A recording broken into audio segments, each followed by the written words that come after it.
사도행전 12장은 유대인들의 마음을 얻기 위해서 세속왕 헤롯이 교회와 교회 지도자들을 핍박하는 내용입니다. 사도 야고보를 칼로 죽인 이후에 헤롯 왕은 그 기세를 몰아서 예루살렘 교회 지도자인 베드로를 옥에 잡아 가둡니다. 유대인의 명절 무교절이 끝난 후에 모든 사람이 보는 가운데 베드로를 죽여서 극적인 효과를 그는 기대하고 있습니다. 그러나 하나님의 놀라운 개입과 성도들의 간절한 기도를 통해서 베드로는 감옥에서 풀려나는 것을 확인하게 됩니다. 헤롯 왕이 인기를 얻기 위해 계획한 이 베드로를 죽이는 일, 이 일은 무산됩니다. 12장 후반부는 헤롯 왕의 죽음에 대해서 기록하고 있습니다. 그것도 구체적으로 그가 어떻게 죽었는지를 알려주고 있습니다. 하나님은 왜 헤롯 왕의 죽음을 성도들에게 알려주기를 원하셨을까요?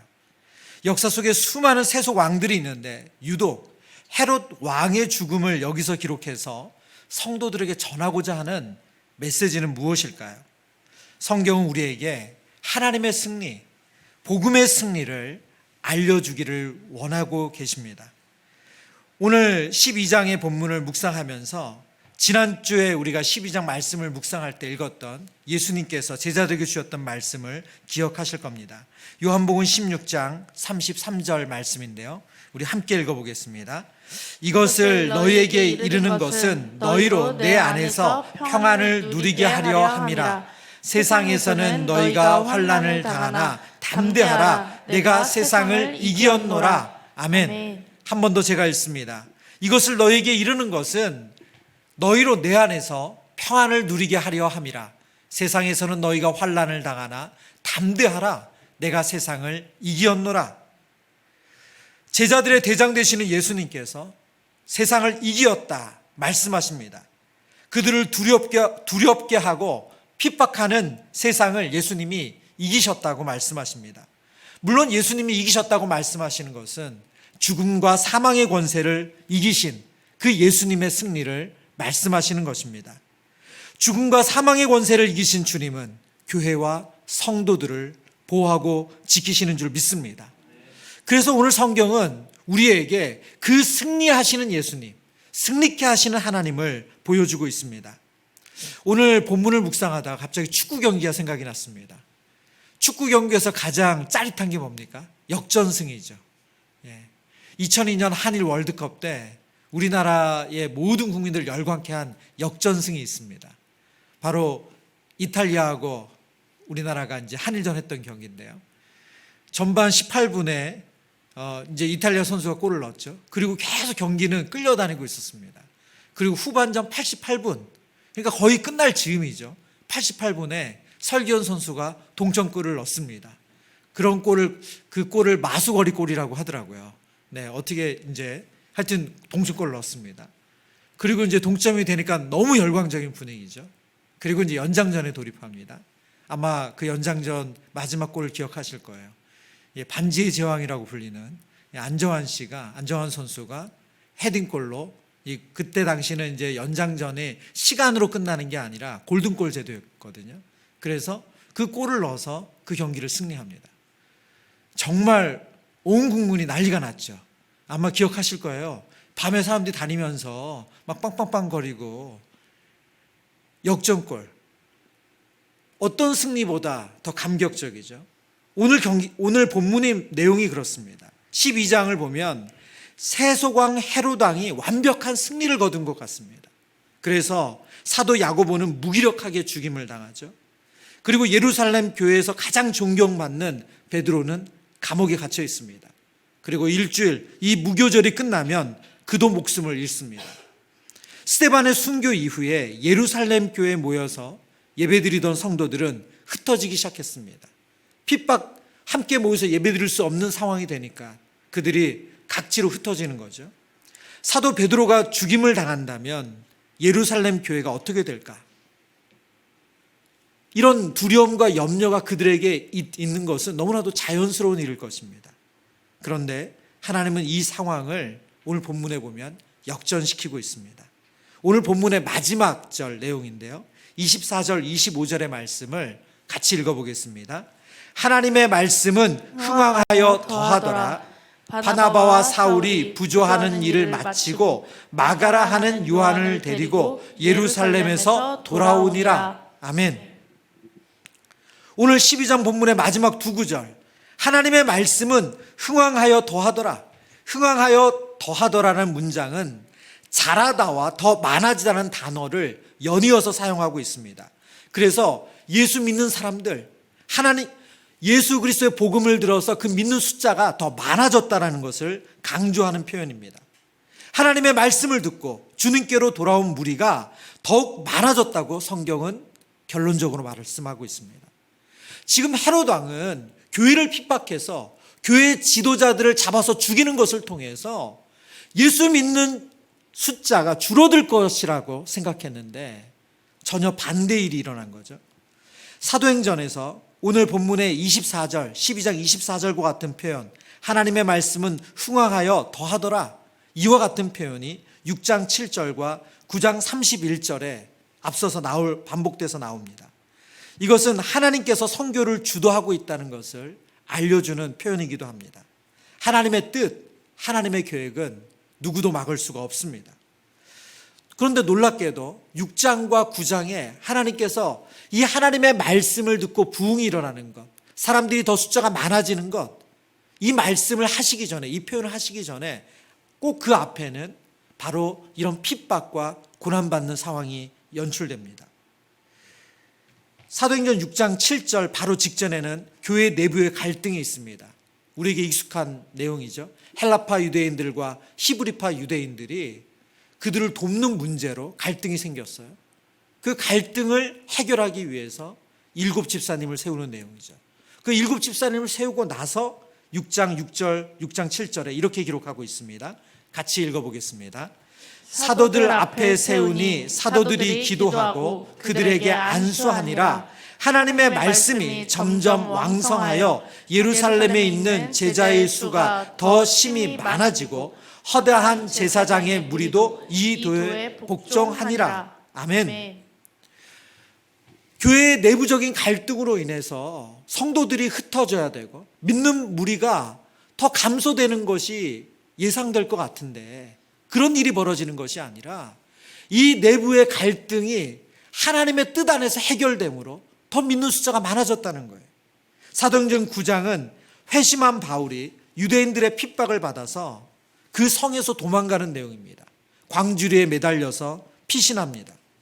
그런 교회의 핍박, 박해를 하면 복음이 전해지는데 방해를 받아서 믿는 수가 줄어드는 것이 맞을 것 같은데 그 결과는 반대입니다. 복음 증거는 사람의 계획이나 사람의 뜻에서 나온 것이 아니고 바로 하나님의 뜻이고 하나님의 계획이기 때문에 누구도 막을 수 없다는 것을 사도행전은 우리에게 보여주고 있습니다. 하나님의 형상대로 지음받은 영혼들이 그 원래의 모습으로 회복되는 것, 그것이 복음 안에서 일어나는 변화입니다. 하나님은 이 일을 계획하셨고 이 일을 멈추지 않으십니다. 오늘 본문 이 12장의 후반부를 통해서 환난과 핍박 가운데서도 하나님의 그 선한 뜻이 어떻게 성취되는지 오늘 말씀을 통해서 두 가지로 묵상하고자 합니다. 첫 번째, 환난 가운데 승리하는 교회, 그 첫 번째 모습은 보호자 되시는 하나님을 기억하는 것입니다. 하나님께서는 하나님의 백성들, 하나님의 자녀들을 반드시 지키시고 보호하십니다.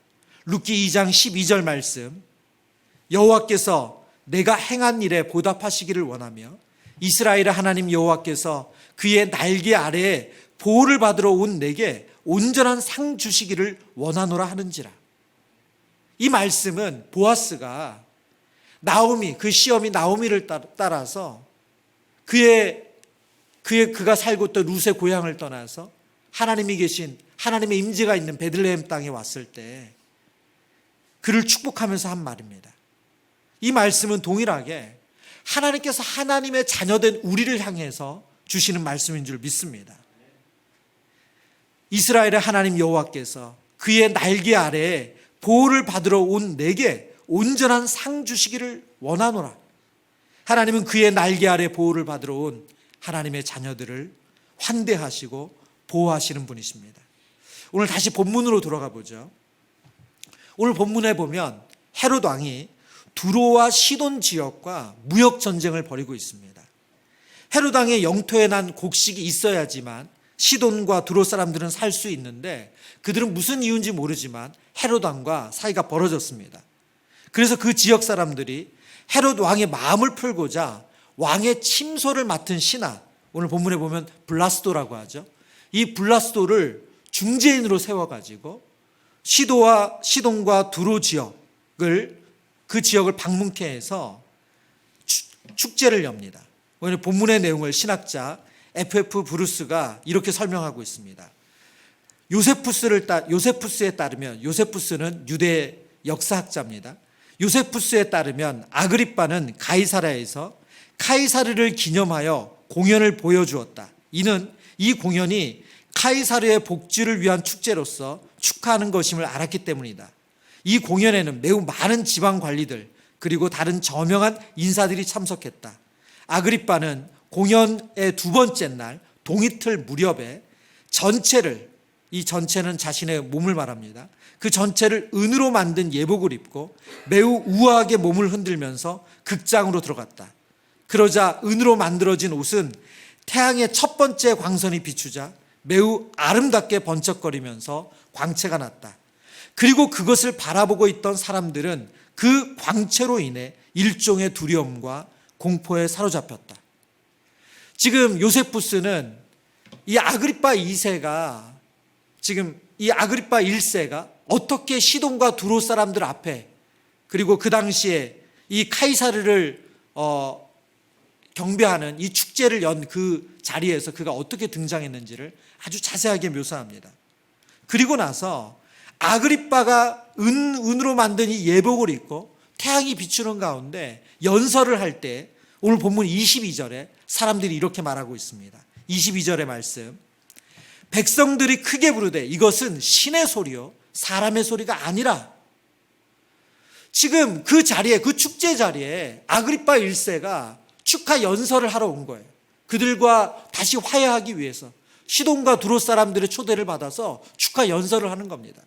근데 그 연설을 들으면서 그 은으로 만든 그 옷에 태양빛이 비추고 정말로 너무너무 사람들 보기에 화려했겠죠. 그 화려한 모습에 비춘 모습을 보면서 사람들이 아그리빠 1세의 말을 신의 소리요 사람의 소리가 아니다. 이 말이 그들이 아첨으로 한 말인지 아니면 실제로 정말 그렇게 그 자리에서 감동을 받아서 들려서 그런 건지는 확실치 않습니다. 그러나 이 아그리빠 1세는 유대인의 피가 흐르는 사람이고 유대 땅의 분봉왕이에요. 그는 유대 율법을 모르는 사람이 아닙니다.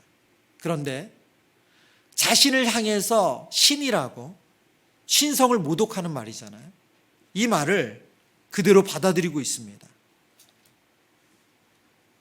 23절에 보면 그가 그 말을 그대로 받아들이고 난 이후에 어떤 일이 벌어지는지를 이렇게 말씀하고 있습니다. 헤롯이 영광을 하나님께로 돌리지 아니하므로 주의 사자가 고치니 벌레에게 먹혀 죽으니라. 지금 하나님께로 돌아갈 영광을 자신이 취한 것 때문에 하나님께서 헤롯을 심판했다고 말씀하고 있습니다.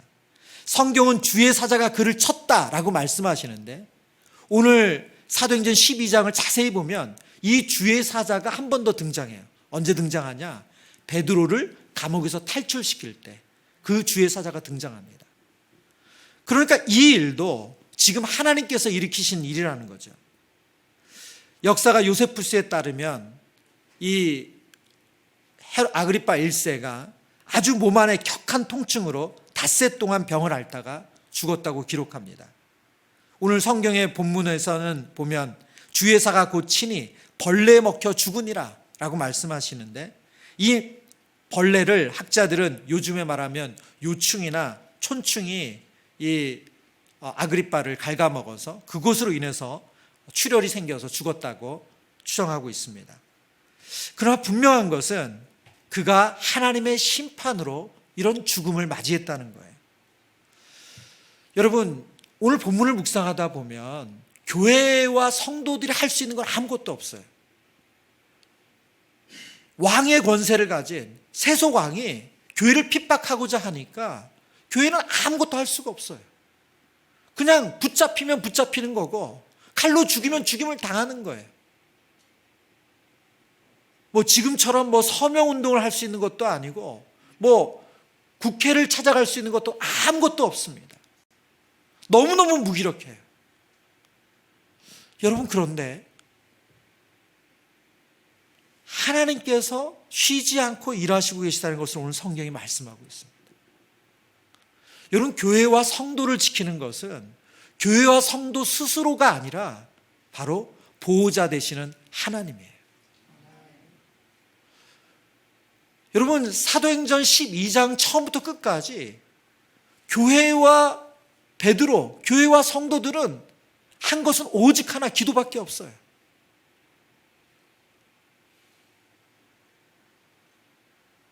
하나님은 교회와 성도를 지키기 위해 싸우시는 분이십니다. 하나님은 모든 열방을 구원하기 위해 사랑을 베푸시는 분이시지만 하나님의 영광과 그분의 뜻을 거스리는 악인을 그대로 두지 않으세요. 지금도 하나님은 그 일을 쉬지 않고 행하시는 줄 믿습니다. 예수님은 마태복음에서 제자들에게 강조하며 말씀하세요. 마태복음 10장 28절에 몸은 죽여도 영혼은 능히 죽이지 못하는 자들을 두려워하지 말고 오직 몸과 영혼을 능히 지옥에 멸하실 수 있는 일을 두려워하라. 여러분, 세속 왕이 우리의 몸을 죽일 수 있습니다. 그러나 영혼을 능히 죽이지 못하죠.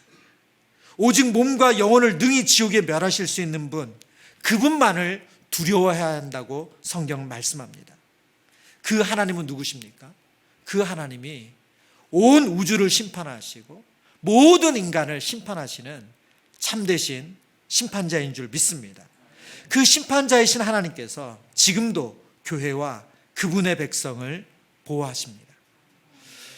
여러분, 오늘 성경 사도행전 12장을 보면 사단도 끊임없이 우리를 무너뜨리고 우리를 위협하기 위해서 일하고, 그러나 하나님도 쉬지 않고 일하심을 우리는 확인하게 됩니다. 사단은 우리의 마음에 근심과 두려움을 심어주기 위해 쉬지 않고 일합니다.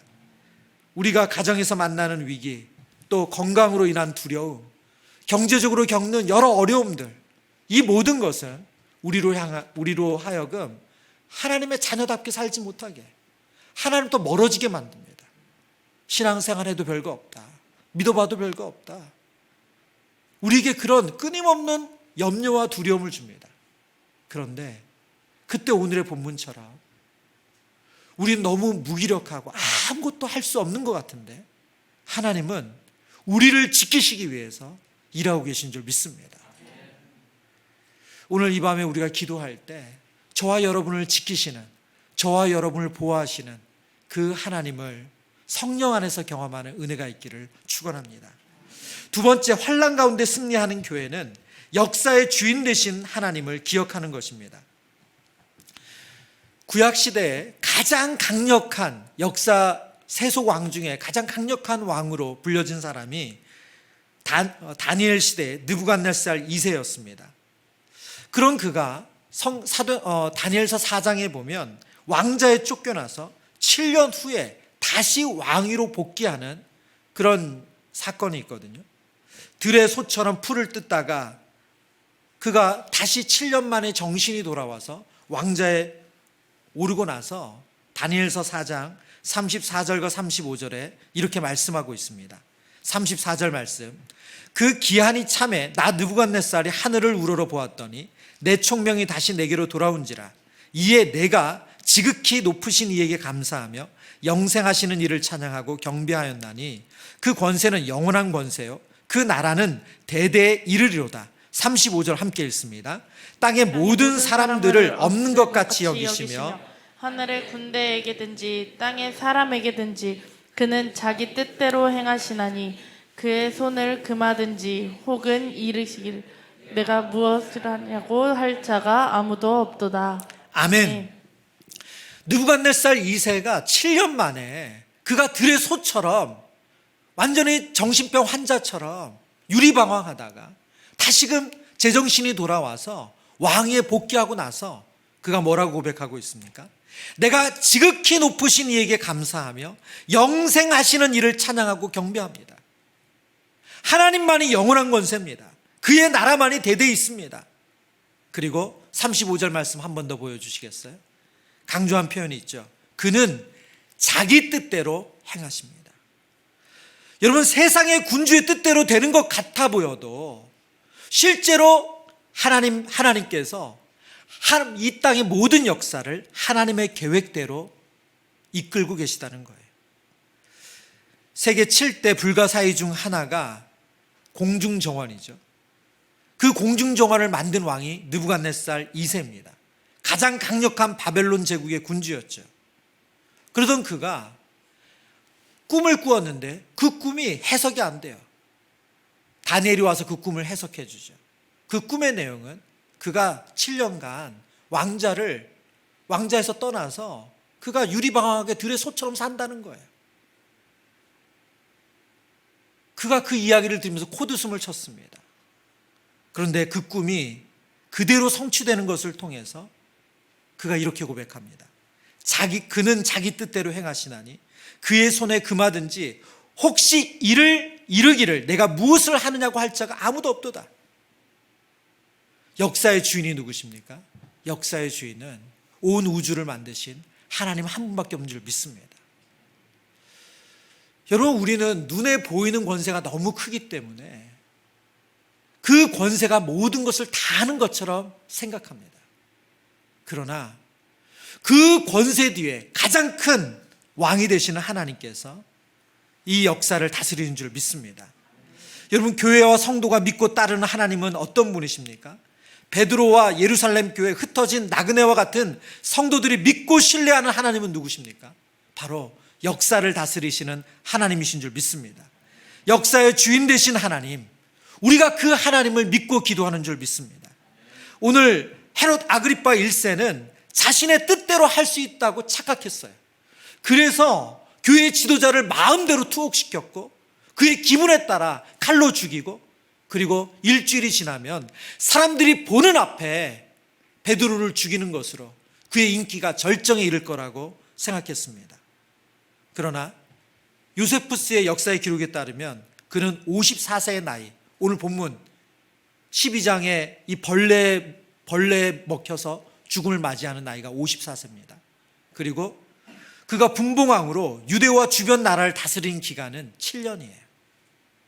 그리고 그의 사후에는 그가 다스리는 땅이 그의 아들 아그리파 2세와 버니게, 두루실라 세 사람에 의해서 나눠서 다스리게 됩니다.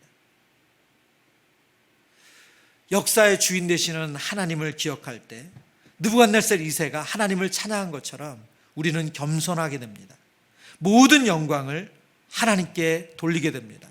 자신의 육체 안에 있는 우리가 얼마나 유한함을 깨닫게 되고 모든 역사를 다스리는 하나님 앞에 겸손하게 됩니다. 오늘날을 비롯해서 교회는 세상으로부터 끊임없는 핍박과 환난을 받아왔습니다. 예수님은 이것을 제자들에게 끊임없이 얘기해 주셨어요. 마태복음 10장 22절 33절입니다. 또 너희가 내 이름으로 말미암아 모든 사람에게 미움을 받을 것이나 끝까지 견디는 자는 구원을 얻으리라. 이 동네에서 너희를 박해하거든 저 동네로 피하라. 내가 진실로 너희에게 이르노니 이스라엘의 모든 동네를 다 다니지 못하여서 인자가 오리라. 너희가 내 이름으로 모든 사람에게 미움을 받을 것이다. 이 동네에서 너희를 박해하거든 저 동네로 피하라. 예수님은 예수 믿는 우리에게 박해와 핍박이 없다고 말씀하시지 않습니다. 미움받는 일이 사라진다고 우리를 위로하지 않으십니다. 죄가 다스리는 세상 가운데서 하나님의 자녀된 성도와 교회가 핍박을 당하는 것은 이상한 일이 아니라 자연스러운 것이라는 거죠. 여러분, 그러나 우리가 이렇게 핍박을 받아서 어려움을 당하고 고난 가운데 있을 때 잊지 않아야 할 것이 있습니다. 바로 이 모든 역사를 다스리고 주관하시는 하나님이 우리의 참 하나님 되시다는 거예요. 여러분, 말씀을 묵상하는데요, 그냥 우리나라의 역사만 봐도, 우리나라의 지난 100년간만의 역사만 봐도 역사의 주인 되시는 하나님을 우리는 부인할 수가 없습니다. 일제 강점기에서 교회는 너무나도 큰 핍박을 받았습니다. 얼마나 많은 성도들과 목회자들과 그리고 교회가 어떤 핍박을 받았는지 우리 역사는 그것을 너무너무 잘 알려줍니다. 그러나 그 불의한 권세를 하나님께서 이기게 하셨죠. 또한 이 땅의 전쟁으로 인해서 그리고 사회주의로 인해서 어떤 종교적인 핍박과 박해를 받았는지도 잘 알고 있습니다. 또 그 이후에 독재로 인해서 얼마나 많은 고난을 이 땅이 받았는지도 알고 있습니다. 그냥 우리나라의 이 100년이라는 짧은 역사만 보아도 역사의 주인 되신 하나님께서 이 땅을 다스리고 주관하신다는 것을 우리가 부인할 수가 없습니다. 작년에 이삭 선교사님이 여름에 오셔서 말씀을 전해주셨어요. 코로나 3년으로 인해서 3년 기간 우리 말하자면 한국에서 선교사들을 후원하기가 어려웠었습니다. 그래서 많은 선교사님들이 현지에서 더 이상 있을 수가 없어서 한국으로 돌아오는 일이 벌어졌고, 그리고 현지에서도 코로나로 인해서 현지인들을 만나서 직접 선교하는 것도 어려워졌어요. 선교사님들이 너무너무 이 상황이 답답하고, 그리고 이곳에서 어떻게 해야 되나, 그런 정말 어쩔지 없는 그런 상황에 놓였어요. 그런데 선교사님 말미에 사진을 통해서 있었던 일을 보고해 주셨죠. 어떤 일이 벌어졌습니까? 선교가 안 된다고 말하고 사람들을 만날 수 없다고 말했는데 놀랍게도 온라인으로 복음을 전했어요. 그러면서 더 많은 무슬림이 하나님께로 돌아오는 역사가 있었다는 거예요. 선교사님은 태국에 있었지만 터키에 있는 무슬림들을 만나서 복음을 전하는 일이 있었고, 그래서 복음을 전하기 어려웠던 무슬림들까지도 복음을 듣고 하나님께 돌아오는 역사가 있었다고 선교보고를 통해서 알려주셨어요. 여러분, 우리는 눈에 보이는 것만 보기 참 쉽습니다. 그래서 절망하고 낙심합니다. 그러나 역사를 주관하시는 하나님께서 우리에게 새로운 일을 여시고 새로운 기회를 늘 허락하신 줄 믿습니다.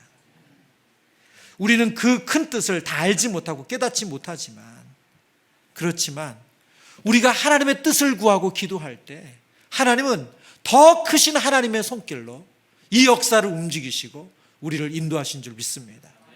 오늘 이 밤에 우리가 기도할 때 그 하나님의 뜻을 아는 은혜가 있기를 축원합니다. 오늘 내가 드리는 작은 순종을 통해서 하나님의 큰 뜻을 이루시고 계시다는 것, 그것을 발견하는 은혜가 있기를 축원합니다. 말씀을 정리합니다. 환난 가운데 승리하는 교회는 어떤 교회입니까? 보호자 되시는 하나님을 기억하는 교회입니다. 우리 하나님께서 하나님의 자녀와 하나님의 교회를 지키시는 줄 믿습니다. 두 번째, 역사의 주인 되신 하나님을 기억하는 교회입니다.